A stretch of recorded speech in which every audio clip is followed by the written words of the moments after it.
ረፍትና ስኬታማነትን እዚህ ምድር ላይ ሆነ የውመል ቂያማ ላይ ትፈልጋለህ?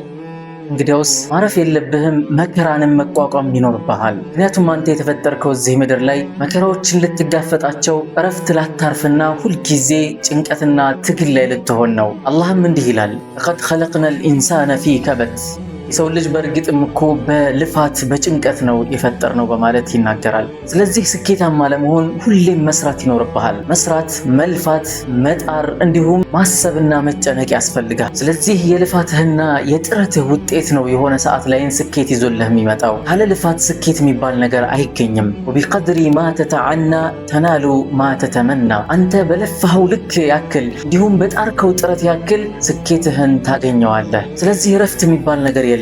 እረፍት የሚባለው ነገር የሚገኘው በኋላ ነው። ያም ጊዜ ሩቅ ሊሆን ይችላል። ነገር ግን ታግዘህ መታገልና ውጤታማ እስክትሆን ድረስ ጥረት ማድረግ ያስፈልግሃል። ጥረት ባደረክ ቁጥር ደግሞ አላህ ያግዝሃል። እንዲህ ይለናል፣ ወለዚነ ጃሃዱ ፊና፣ በእኛ መንገድ ላይ እኮ ትግል ላደረጉ ለነዛ ለነህዲየነሁም ሱቡለና፣ ትክክለኛውን መንገድ እኮ እንመራቸዋለን። በዱንያ ላይ ስኬትም በቀላል አይገኝም፣ አኺራ ላይ ጀነትም በቀላል አይገኝም። ብዙ ጥረትና ብዙ ድካም ታይቶብህ ነው ጀነትን አላህ ሊሰጥህ የሚችለው። ምክንያቱም አላ ኢነ ሲልዓተላሂ ጋሊያ፣ አዋጅ ስሙ ይላሉ ነቢ ሙሐመድ ሰለላሁ ዐለይሂ ወሰለም። የአላህ እኮ እጣ የአላህ ስጦታ እኮ ጋሊያ ውድ ናት፣ ዝም ተብሎ የሚሰጥ አይደለም። ጥረት ማድረግህን ማቆም የለብህም።